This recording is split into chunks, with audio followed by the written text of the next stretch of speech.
Un interessante convegno oggi dove si parla delle eccellenze del territorio inserito nell'ambito dell'annisità del premio Carchinos qui a Casa Barbadoro. Sì, devo dire, noi siamo onorati di aver ricevuto questo premio per un progetto culturale che è iniziato 20 anni fa. Un esproprio nato per pubblica utilità, per contrastare il fenomeno di abusivismo edilizio, è stato ripensato come un progetto di recupero del paesaggio, delle grandi biodiversità che sono presenti nella Valle dei Templi e le sue colture particolari. Un progetto che nasce dall'associazione pubblica privata e quindi che vede poi alla fine di questo percorso virtuoso di coltivazione e mantenimento del paesaggio alla fine un prodotto di qualità, dall'olio con il quale abbiamo cominciato, il vino e tanti altri prodotti, e in alcuni casi queste attività hanno avuto anche un particolare riguardo alla inclusione sociale, perché con un paio di cooperative raccogliamo i capperi, con una cooperativa di Recalmuto che accoglie delle persone che devono scontare una pena, oppure con la cooperativa Alcarube dove ci sono persone che hanno un disagio sociale e con i quali facciamo il miele. Questo progetto di Diodoros è così importante, oggi Casa Barbadoro è il luogo dove raccontiamo questo progetto, ma questo progetto lo abbiamo esportato per esempio anche a Sambuca di Sicilia, dove realizziamo anche lì un miele che si chiama Adranon e non Diodoros, che è il marchio della Valle dei Templi, e prossimamente lo esporteremo anche in altre aree archeologiche come a Canicattì, Vito Soldano, dove impianteremo un vigneto. Insomma, Casa Barbadoro è un punto di riferimento, so che c'è anche un progetto importante cui lei sta lavorando già da parecchio tempo per un proprio punto di riferimento. Abbiamo impegnato risorse, Barbadoro nei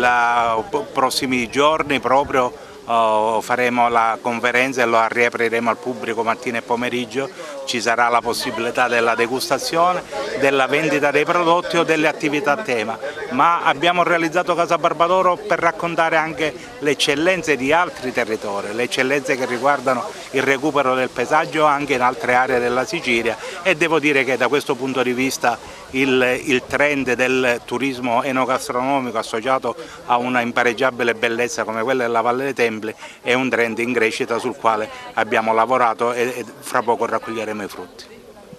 L'obiettivo finale è quello di dimostrare attraverso un'eccellenza che appartiene ad un'altra eccellenza, che è il Parco Archeologico e Paesaggistico della Valle dei Templi di Agrigento, che è possibile, grazie all'intento di diverse persone che si mettono insieme, di portare e valorizzare un territorio che già nasce come un territorio ricco di agricoltura. Diodoro Siculo, nel suo libro, il 13° libro della sua storia, racconta del territorio di Agrigento come ricco di viti, di ulivi e di tante coltivazioni già a partire dal IV secolo a.C., lui descrive questa storia, quindi si è voluto ripercorrere la storia di questo territorio fino ad oggi con Diodoros, con tutti i prodotti che oggi vengono coltivati all'interno dei territori compresi nel Parco Archeologico e Paesaggistico Valle dei Templi di Agrigento. Un'occasione utile per discutere di uno dei segmenti più significativi del turismo, che già dal 2017 è stato siglato come momento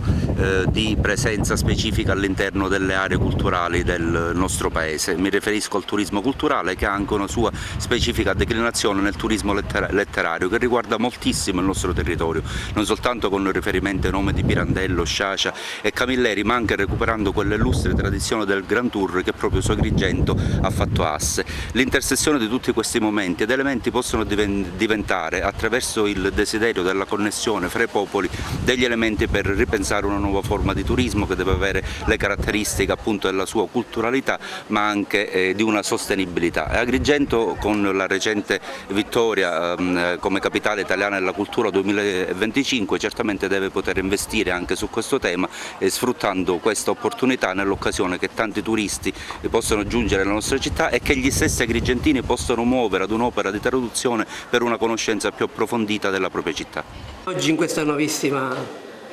location di Casa Barbadoro parleremo della storia del progetto Diodoros. Noi siamo concessionari dell'olio, racconteremo come è nata questa idea, come si è evoluta, quali sono le attuali prospettive e le visioni future anche in relazione ad Agrigento Capitale 2025, dove il progetto Diodoros sarà uno dei pilastri di questa bellissima avventura culturale, turistica e del patrimonio del nostro territorio. Carchinos cresce ancora di più, raddoppia, premiando un'eccellenza nell'eccellenza, un brand Diodoros creato dal parco archeologico, veramente che ha sempre una visione lungimirante, sempre avanti, all'interno dello stesso parco, quindi oltre alle bellezze paesaggistiche della nostra terra, oggi premiamo un brand che ormai sta diventando famoso in tutto il mondo. Direi che Carchinos cresce anche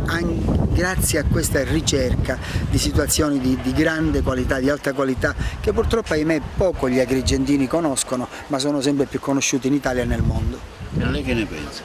Io penso la stessa cosa, che veramente abbiamo dato spazio all'eccellenza. Sono dei prodotti che vengono ovviamente